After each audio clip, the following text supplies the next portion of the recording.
So today we are going to do numerical based on Heisenberg's uncertainty principle.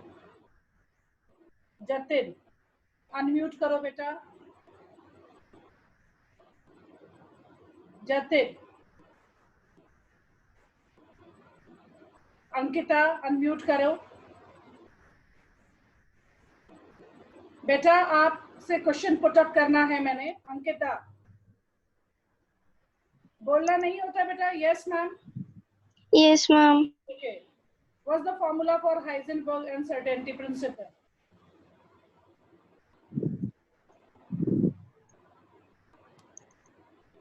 अब मैं रोज ऐसे ही करने वाली हूँ. I am going to ask question to anyone. Okay, तो आप अपना रेडी रहे. This is not tolerated at all. और एक दिन में आप चैप्टर को प्रिपेयर नहीं कर पाओगे. This is not 10th class. So every day you have to prepare very well. Anyone who know the formula? किसी को ma'am delta x into delta p. Yes, Ashish is always first, always ready to reply. Very good, Ashish. Now see, what is the formula? Delta x multiply delta p, that is nearly equal to, or even you can write down equal to in numerical, right? H upon 4 pi. कितना easy है ये formula. अगर हम इनकी आगे extend करें, delta x that is change in position, delta p is change in momentum, or momentum is mass multiply velocity. That is equal to h upon 4 pi. इन दो formula पर आप क्या करने वाले हो? न्यूमेरिकल करने वाले हो. मैंने आपको क्या बताया था? I have told you this is applicable only for Heisenberg uncertainty principle is applicable for what? For microscopic particle.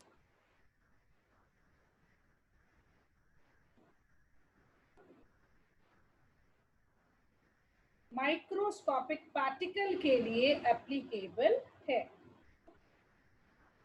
Is it clear? इस पर बेस हम न्यूमेरिकल कर रहे हैं. इस फॉर्मूले पर बेस बहुत इजी है. Very easy. You just put the values and calculate the thing. So much easy. But formula अगर याद होगा तभी तो लिख पाओगे.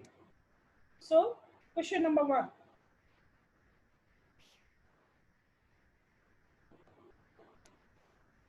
This is NCERT question. When you see it is there in your book, a microscopic particle, right, is used to locate electron in an atom which has a distance of 0.1 angstrom. Means change in position is given.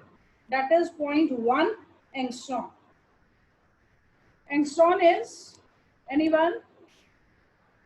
मैं question जरूर put up करूंगी. So be ready. What is angstrom? 10 की power -10 metre. So it comes out to be 10 की power -11. 0.1 को हम 10 की power -1, so it is 10 की power -11 metre. This is change in position. This is given to you. What is uncertainty in the velocity? मतलब delta v निकाले. So easy. अगर आपको delta v निकालना है, देखो फॉर्मूले में एक बारी हैव अ लुक. आपको क्या चाहिए? आपको डेल्टा x चाहिए, मास चाहिए, वेलोसिटी चाहिए. आपको क्या पता है? डेल्टा x इस न्यूमेरिकल में पता है. m, because we are talking about electron, this thing is all about what? Electron is given in, it's given in the numerical. Mass, so you should know mass of electron is always fixed. M is, that is 9.1 into 10 की power -31 kilogram. H की value आपको पता ही है, कल भी मैंने पूछी थी. 6.62 into 10 की पावर -34 जूल सेकेंड. यूनिट जरूर लिखे बेटा. In numerical, if you don't write units, then you lose your marks. So now see the solution.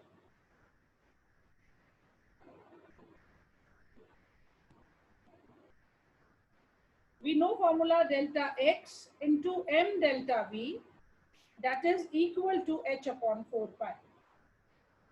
So delta v is equal to, because delta v हमें निकालना है, so rearrange the equation 4 pi m multiply delta x. Put all the values. 6.62 10 की power minus 34 divided by 4 into 3.14, that is the value of pi. 9.1 into 10 की power minus 31, and delta x is given, that is 10 की power minus 11. Now you can easily calculate it. If you see, the value comes out to be 5.79. बेटा एक 11th class में आपको क्या करना होता है, don't use calculator. You have to do calculation with your own hand. Manually you have to do all the work. ऐसे नहीं कि फटाफट कैलकुलेटर लेते हैं, वैल्यू निकालते हैं. If you are in habit of this thing, so you definitely face problem in your competition exam or in your board exam even. No one is going to provide you calculator. Okay, so don't develop bad habits. Now another question. We'll see some different kind of questions so that you get aware. इसमें हमने delta we निकालना था. अब जो next numerical उसमें delta x पूछा है, uncertainty in position. This is question number 2. Calculate the uncertainty in position. मतलब you have to calculate delta x, uncertainty in position of an electron. Means we are talking about what? Electron. So we should know the mass. M is 9.1 into 10 की power minus 31 kilogram. Okay, electron कहते ही आपको उसका mass click करना चाहिए. And having velocity, that is 5.7 into 10 की power 5 meter per second. Now you can see again formula base है. You don't have to even apply any concept. If you know the formula, easily you can put up the values and you can find out delta x, right? Formula is delta x multiply m delta v. इतनी बारी लिख रहे हो, जिसे को याद भी नहीं था, I think याद हो जाना चाहिए. That is equal to h upon 4 pi. Delta x आपने निकालना है. h divided by 4 pi m delta v. Now put up all the values and calculate delta x.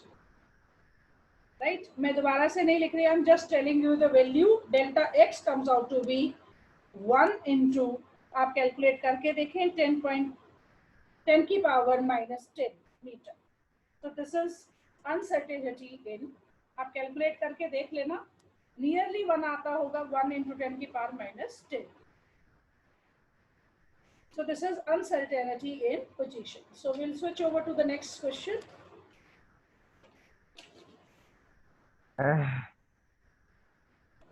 Now, this is question number 3 now.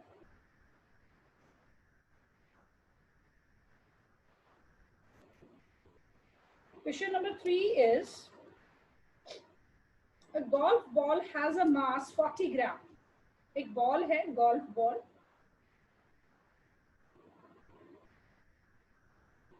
Right? And that has mass 40 gram. Always learn this thing beta. जब भी formula use करें, it should be in kilogram. So divided by 1000 हो जाएगा. 40 divided by 1000. एक zero से एक zero cut जाएगी. Means 4 into 10 की power minus 2 kilogram. So this is mass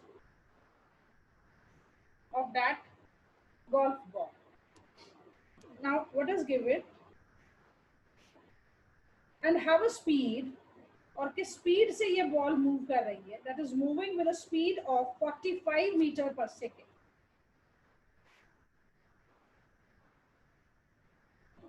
45 meter per second. Now, with an accuracy of 2%. Accuracy is given 2%. Calculate uncertainty in position means you have to find out delta x. Now see solution again. Same formula. Delta x multiply m delta v, that is what h upon 4 pi. I think now all you are in position to write this formula. Delta x को फिर rearrange करें. H upon 4 pi m into delta v. Now put up all the values. Now see the one thing, very important. ये जो दिया है data, speed is given, accuracy is given, right? मतलब you are not accurate. मतलब आपको uncertainty है speed में, तो 45% का अगर हम मल्टीप्लाई 2% करें तो it comes out to be what 90 divided by 100 और that is 0.9 metre per second. So this is delta v. This is delta v. So delta v is 0.9. Don't put up this value. Right? Accuracy दी हो, uncertainty दी हो, percentage में दी होगी. You have to multiply that percentage with the speed or with the velocity. Right? So that you find out delta v. Now you can put up the values. अब इन values को रखो और calculate कर दो delta x. So this comes out to be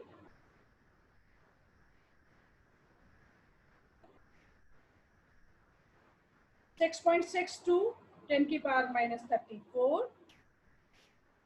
4 multiply 3.14. Mass is, that is 4 into 10 की power minus 2. Golf ball है और change in velocity 0.9. When you put up all the values, the delta x value 10 raised to the power minus 1. 1.46 into 10 की power minus 33 meter. Right? This is all about. I think you are in position to solve all type of numerical. एक और करेंगे. Ma'am यहाँ पे ball का use किया गया वो तो एक माइक्रोस्कोपिक पार्टिकल तो नहीं है, मैक्रोस्कोपिक है. फिर फॉर्मूला कैसे अप्लाई हुआ? हिमानी तेज बोलो बेटा. मैम बॉल एक माइक्रोस्कोपिक पार्टिकल तो नहीं है, मैक्रोस्कोपिक पार्टिकल है. फिर फॉर्मूला कैसे अप्लाई हुआ?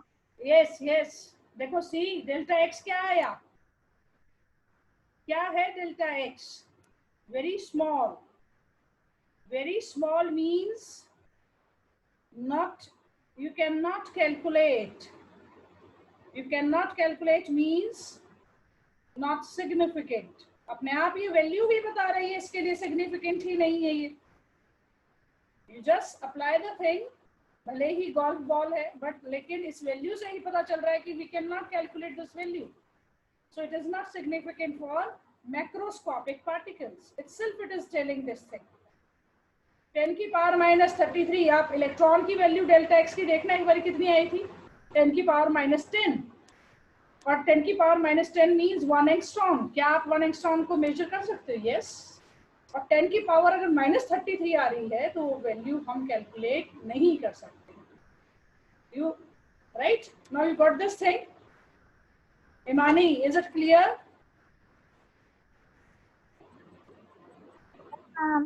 बहुत स्लो बच्चे हो भाई सारे के सारे. आप जब भी आपको रिप्लाई बैक करना होता है yes ma'am I got the thing.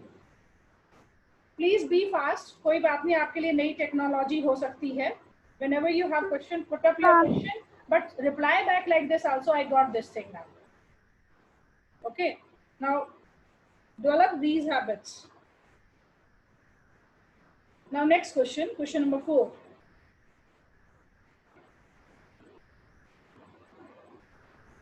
A proton is accelerated. अब आपके इलेक्ट्रॉन की अब तक बात करते आ रहे थे इसलिए मैंने ये सिलेक्ट किया कि प्रोटॉन के बारे में भी पता होना चाहिए. A proton is accelerated with 1/10th of its velocity. With 1/10th of its velocity. जो उसकी velocity है उसको मतलब प्रोटॉन को एक्सेलरेट किया गया है विद 1/10 ऑफ इट्स वेलोसिटी। मतलब जो v दिया होगा कि नहीं दिया होगा तो वेलोसिटी ऑफ लाइट यूज करेंगे, राइट। वेलोसिटी ऑफ लाइट दिया हुआ बेटा 1/10 ऑफ वेलोसिटी ऑफ लाइट, मतलब उसको हमने एक्सेलरेट किया है with velocity of light but उसका 1/10 part. So velocity of light is 3 into 10 की power 8 meter per second. So it is what 3 into 10 की power 7 meter per second. मतलब proton is accelerated with what? With the velocity of this. Means this is delta V. आगे देखें. With precision, जो precision दिया है that is 0.5%. Accuracy word use किया हो, precision word use किया हो, so what you have to do, you have delta v value now you have to 3 into 10 की power 7 multiply by 0.5%. इसको apply करें तो value comes out to be 1.5 into 10 की power 5 meter per second. This is delta v which is given. हम question के साथ ही जो values दी हैं उनको सॉल्व कर रहे हैं ताकि फॉर्मूले में सीधी ये वैल्यू हम रख पाए. Next, what is uncertainty in position? Question is delta x निकालें. डेल्टा एक्स निकालें. Now see the solution. आधा काम तो हमने ऊपर ही कर दिया है क्वेश्चन में ही, right? So I think light has gone. I'll just see my battery is running down. आप एक वेट कीजिए बेटा 1 मिनट के लिए. Just hold on.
मैम आपका माइक म्यूट है.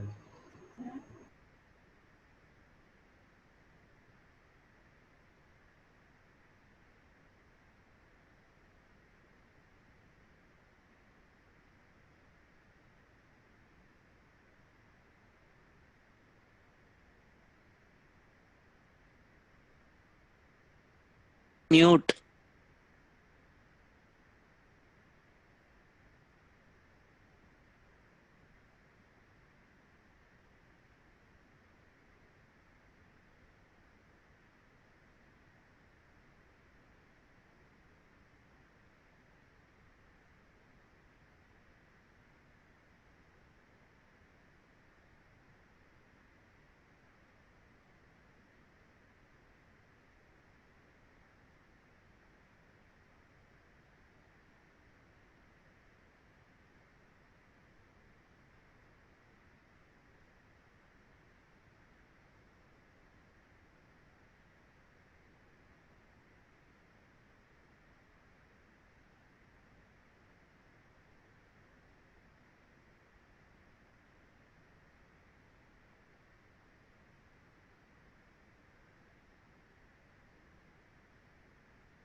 आर्या में।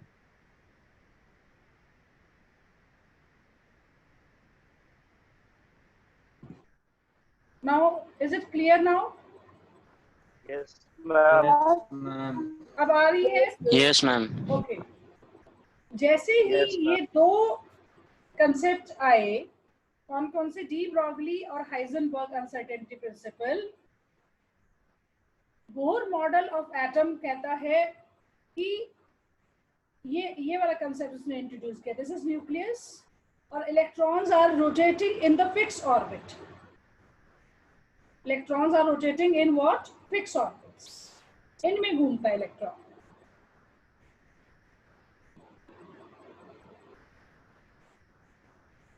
यहां मानो इलेक्ट्रॉन है, that is rotating in a fix orbit. Electron अगर रोटेट कर रहा है फिक्स ऑर्बिट में, तो we can find out what? We can find out x मतलब position, and we can find out what? Delta v, change in velocity. अगर ये fix orbit में घूम रहे हैं, according to Bohr model of atom, electrons they rotate in what? Fix orbit. Fix orbit में घूमते हैं। इसका मतलब we can calculate what? We can calculate delta x and delta v for an electron. अगर आप निकाल सकते हैं, this is against what? Heisenberg uncertainty principal. So Bohr model of atom fails when these two come into play. When these two principles come into play, Bohr model मतलब is fail. Why? Because according to Bohr model, we can calculate what? Delta x and delta v. मतलब according to Bohr model, we can calculate. This is Bohr model of concept. Bohr model के according हम क्या निकाल सकते हैं? We can find out delta x as well as delta v, which is against what? Against, this is against Heisenberg uncertainty principle. This is how, this is drawback of Bohr model of atom. आपको समझ में आ रहा है ये? Anyone? Yes, Any ma'am. doubt? Yes, ma'am. Okay. Now next thing. अब Bohr model खत्म, तो ये चैप्टर नया कंसेप्ट लेकर आएगा, that is quantum mechanics, right?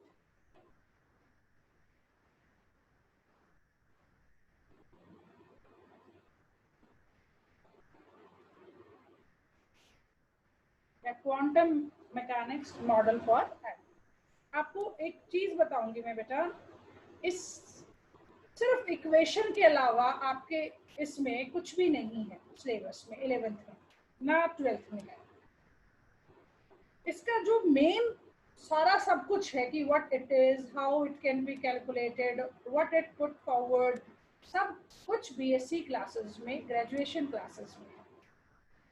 जो क्वांटम मैकेनिकल मॉडल है वो बहुत डेप्थ में समझने का है, बहुत मैथमेटिक्स उसमें इन्वॉल्व है, राइट? और वो मैथमेटिक्स जब आ जाती है when you do maths of 11th and 12th, तब जाकर वो ग्रेजुएशन में वो कंसेप्ट समझ में आता है, राइट? सो इसमें कुछ ज्यादा नहीं है। इन शॉर्ट जितना मैं लिखूं उतना अगर आप पढ़ लेते हो, that is sufficient for you. Okay, now quantum mechanical model of atom, पहले ये पता होना चाहिए कि कैसे आया। पूरा लिखना चाहते हो तो even you can write it. Quantum mechanical model of atom,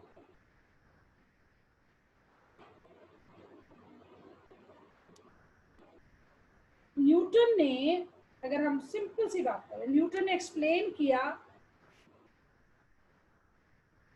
macroscopic particle के बारे में। मैक्रोस्कोपिक, और this this concept is not applicable for microscopic particle, where Newton is failed to explain the concept, its concept on microscopic particles. Failed to explain concept for microscopic particles. Why? Why it fails? Because उसने wave nature को consider नहीं किया. तो wave nature को consider नहीं किया, इसलिए Newton law microscopic particle के लिए फेल हुए. ये चीज आपको याद होनी चाहिए. That's it. उससे ज्यादा क्या स्टेटमेंट है, क्या है, लर्निंग नहीं, बेसिक्स आपको इसका पता होना चाहिए कि न्यूटन ने मैक्रोस्कोपिक न्यूटन लॉज जितने भी हैं, they are applicable only for macroscopic, the bigger one particles, not for the very small particles. Why it is not applicable for the smaller particle? Because it do not consider into account of wave nature of microscopic particles. Now next thing is, अब wave nature को consider करेंगे तो उसमें quantum mechanics emerges. wave nature को consider किया तो कौन सी हमारे पास क्वांटम मैकेनिकल मॉडल है? वेव नेचर को अगर हम कंसिडर करते हैं, और इसने एक इक्वेशन दी वेव नेचर को एक्सप्लेन करने के लिए. He put forward a equation दी, और उस इक्वेशन को हम कहते हैं Schrodinger wave equation. Schrodinger wave equation, right? और ये जो सेक्रोडिंगर वेव इक्वेशन है, it appears to be very true complicated, but it is not so complicated. You have to learn. Okay, what it is? This is del square psi. Psi is amplitude of a wave with respect to second derivative of psi with respect to x-axis. With respect to x-axis, second derivative of, इसको इकट्ठा बोलते हैं, of psi with respect to x-axis. ऐसे ही second derivative of psi with respect to y-axis. इसने 3 dimensional model of atom को consider किया. Bore की तरह 2 डायमेंशनल मॉडल ऑफ एटम को कंसिडर नहीं किया. तो 3 डायमेंशन में 3 एक्सेस होती हैं, एक्स, वाई और जेड, जी कह सकते हैं, right? Plus 8 pi square M divided by H square E minus V is equal to 0. Very big equation. इस कंसेप्ट को समझना बड़ा मुश्किल है. कोई भी न्यूमेरिकल आपके सिलेबस में इस पर नहीं है. Only you have to memorize or learn this equation. Okay. Again I'm writing कि यहाँ पर क्या चीज क्या बता रहे हैं. This psi is amplitude of a wave, क्योंकि वेव नेचर को कंसिडर करके उसने ये इक्वेशन दी. और x, y, z are coordinates. x axis, y axis.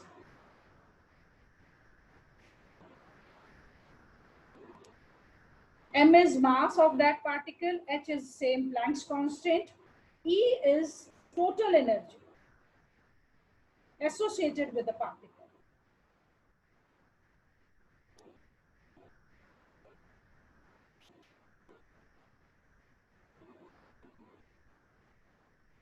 Whereas V is potential energy.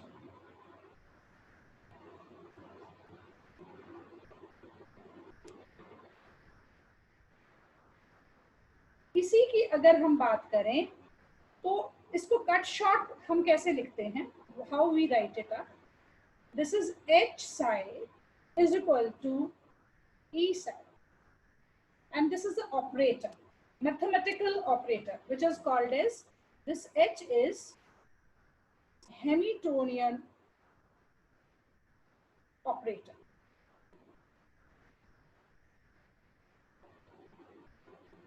Even mathematical operator लिख लो.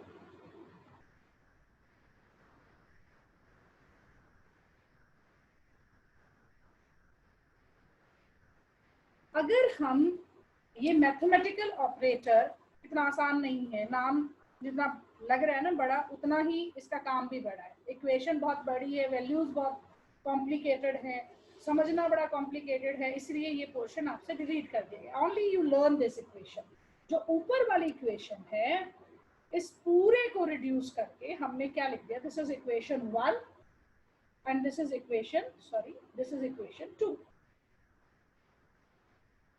इस पूरे को कट शॉर्ट करके we have written, this is also Schrodinger wave equation, but it is cut short form of this. In all and all, this is mathematical operator, I am underlining it. This is amplitude of a wave. We can calculate energy associated with that particle. मतलब अगर हम mathematical operator लगाएं किसी भी amplitude पर, एक particular wave पर, तब हम E की वैल्यू, एनर्जी की वैल्यू हम निकाल सकते हैं. बस इतना सा आपको याद रहना चाहिए.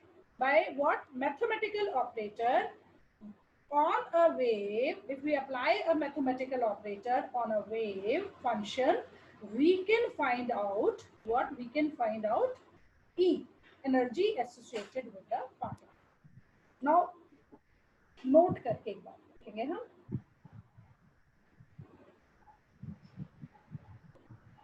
ये जो साई है, it represent what? It represent amplitude of a wave.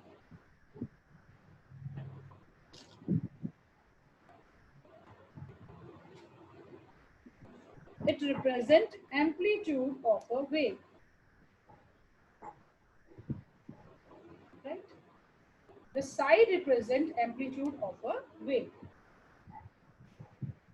It has no significance. It has no significance in finding out electron.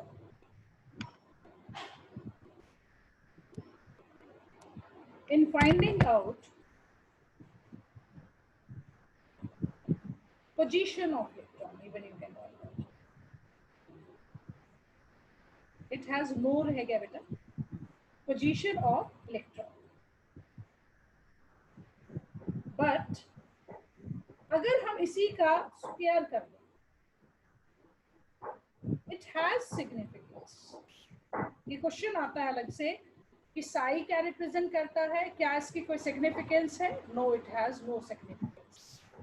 But psi square has significance and it helps, and it tells us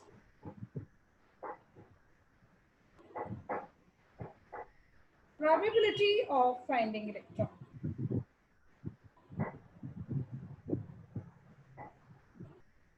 electron की probability की electron वहां मिलेगा कि नहीं मिलेगा, तो it helps in finding out what probability of that particular electron. कल हम एक नया टॉपिक स्टार्ट करेंगे. आज के लिए इतना ही. इस इक्वेशन को लर्न करें. इससे ज्यादा आपके सिलेबस में क्वांटम मैकेनिक्स से रिलेटेड आपके सिलेबस में कुछ भी नहीं. इक्वेशन पर बेस डायरेक्ट एमसीक्यू भी आते हैं. स्क्रोडिंगर वेव इक्वेशन में कोई थोड़ा बहुत चेंजेस कर देंगे. मानो यहाँ पर स्क्वायर नहीं लगाया, डेल स्क्वायर नहीं लगाया, आइडेंटिफाई करो which one is correct form of Schrodinger wave equation. That's it. I hope that you understand it. Revise this topic. Thank you for today. Bye for now.